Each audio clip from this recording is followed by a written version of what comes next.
Welcome to Revenge with Vega. Hi everyone, my name is Brianna Hayes. I'm 31.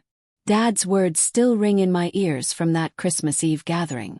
The glow of string lights, the scent of pine and cinnamon rolls, and that one crushing instant that fractured the evening. He lounged at the end of the couch, passing out crisp red envelopes like a patriarch dispensing favors. A little bonus for all the hard workers in this family. He boomed with a grin that hid his usual condescension.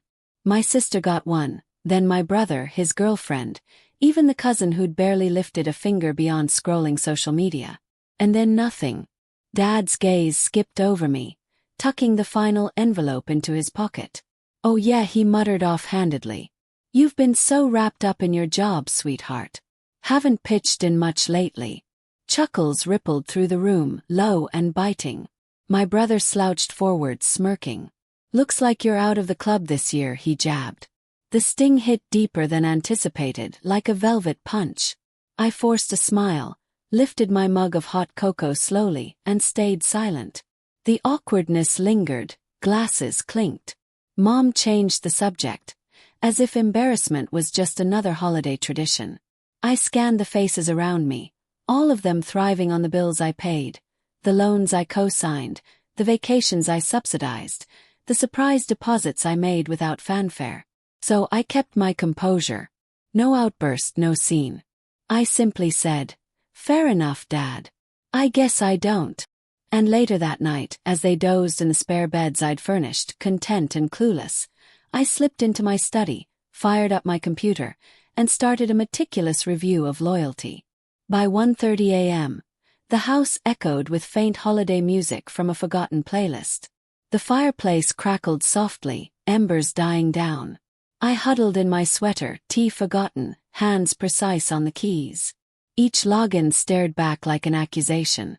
Dad's car payments, Mom's subscription boxes, the joint vacation fund, my brother's investment account that mostly fueled his gadget habits. I pulled up the financial app, 19 recurring payments. All initiated by me. Cancel. Revoke. Suspend. Terminate. The rhythmic taps felt liberating, like unraveling a knot that had bound me to their expectations. At 2:19 a.m. the last notification pinged. All dependencies severed. I reclined, the quiet in the den feeling like victory. Then I fired off a quick note to the family thread. "Merry Christmas. I've learned to celebrate my own worth." And I flipped my phone over. When dawn broke through the curtains, the peace shattered. "Brianna!" Dad's shout boomed from the kitchen. "The accounts are locked. Can't even cover the gift deliveries." I descended the stairs deliberately, the aroma of overcooked eggs hitting me before his anger. Mom paced with her phone, dialing support. My brother looked ashen, refreshing apps frantically. "What have you done?" Dad barked. I brewed a fresh coffee, unruffled. "You said I don't contribute," I replied, locking eyes. "So I quit." His complexion paled, realizing this wasn't a tantrum. It was autonomy. The hush that ensued was palpable. Dad's jaw quivered, caught between bluster and shock. Mom hung up the call, glancing at me like a stranger. "You wouldn't dare," she began. I cut in gently. "Since every one of those setups is in my name. I built them to support you, not to bankroll your indifference." My sister chimed in, her tone laced with that performative edge she wielded like a shield. "This is ridiculous, Brianna. Who turns on their own blood like this? The one who realized blood doesn't entitle you to mock me over eggnog while I foot your bills," I shot back. Her partner emerged from the guest room, murmuring about rejected charges and frozen apps. Their frenzy buzzed like electricity. Dad seemed cornered now, "But honey, it's only finances." I offered a faint grin. "Then it won't bother you." Mom rose from her seat. "You're being petty." "No," I whispered. "I'm being fair." It was the first assertion of equality in that home, and it altered the atmosphere irrevocably. My brother grabbed his device, babbling about overrides, only to yelp, "Everything's blocked." She shut it all down. I affirmed, "Exactly. Because this dynamic thrives on obligation no more." They couldn't grasp it, but that was merely the opener. I'd archived everything. Statements, emails, wires, evidence of every cent lent, every vow ignored. As they fretted over holiday tabs, I was already plotting ahead. The festive charade was done. And now I held the ledger. The following day, notifications flooded in. 42 missed alerts. All shades of desperation. Utilities cut off. How are we supposed to manage? You've crossed a line, Brianna. By midday, even my colleague messaged, your folks are ringing the firm. Oh good. I chuckled darkly, ruefully. They ignored my burnout recovery, I mused. But halt their latte funds, and suddenly I'm priority. Yet a twinge pulled at me. That ingrained urge to mend. But not today. Instead, I compiled my dossiers and appended a loan spreadsheet to a group email. Subject: Transparency. Family Financial Log 2020 to 2025. Every transaction, every invoice, every bailout. 6 years of unseen aid in crisp, irrefutable rows. Moments later my device lit up, this time from Mom.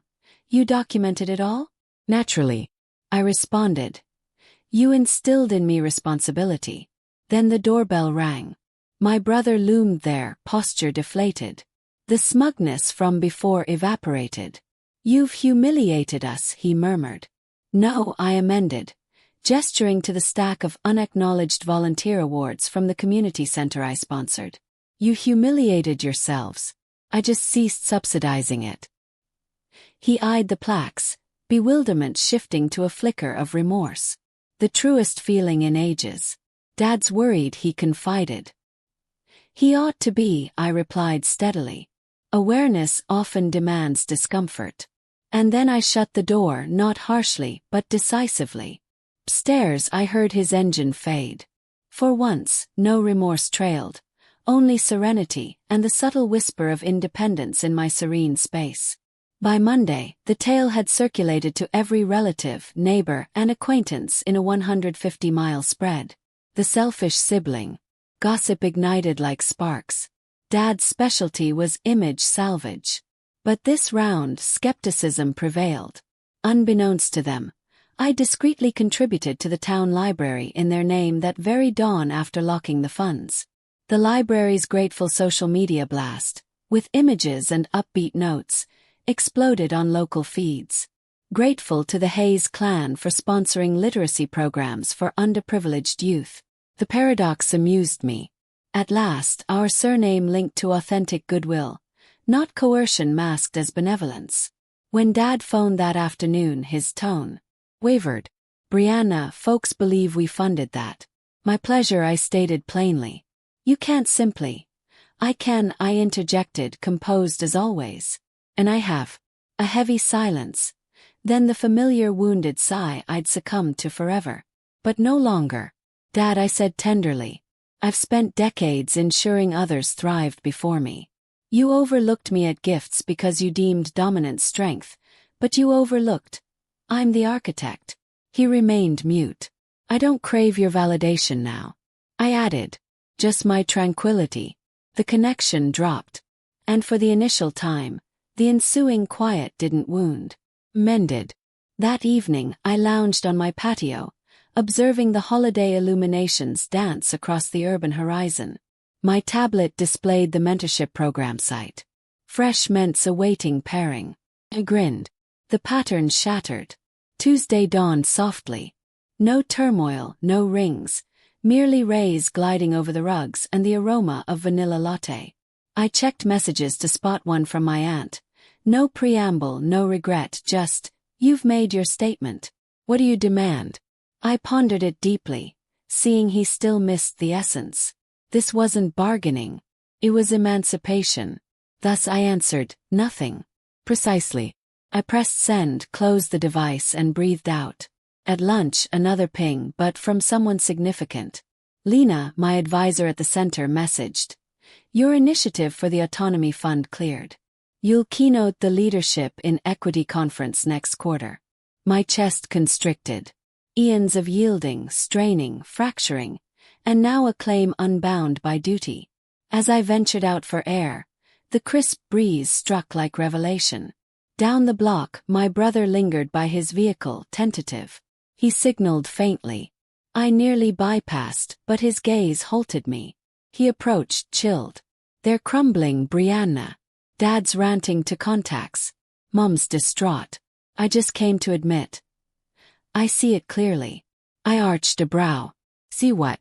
"That you're the sole mature one here." I held back, not from ire but from calm. "Some regrets aren't spoken. They're evident." He averted eyes. "They plan to visit tomorrow, hash it out." I smiled thinly. "They've had decades to hear. No thanks." As he departed, I murmured inwardly. Certain spans don't require repair. Some must blaze to illuminate your fresh route. That night, I perched on my patio with a tumbler of cider, knees drawn up, urban glows twinkling beneath like dimming regrets. I wasn't reveling in their ruin, merely the hush, the guilt's departure, the easing burden. Then a ring from cousin Mara, overseer of Nana Ruth's holdings. "Hey there, I've held on to something for you," she said. Puzzled. "Like what?" She laughed. "Your Nana stashed a secondary fund, concealed from them. She saw their ways. Stipulated if they ever sidelined you, this would propel you onward." I almost spilled the drink. It transcended cash. It was validation that a thread in that knotted lineage perceived me.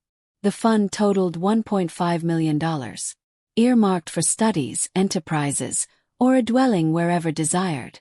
"I have a dwelling," I noted. Mara hesitated. "Then perhaps channel it to grant what you lacked." And it dawned. By dawn, I phoned advisors, consulted legal, sketched a blueprint. My fresh initiative, Silent Strength, would debut by summer. Grants for ladies disowned by kin. Safe havens for those fleeing economic control. I'd cease clashing. I'd outshine. Days later, I crossed paths with Mom at the cafe. A fluke or destiny probing my serenity. She dodged my stare but uttered, "Appreciate all we provided." I met her gaze, poised. "You offered the vital, a guide to avoidance." And as I strode by, an odd buoyancy enveloped me.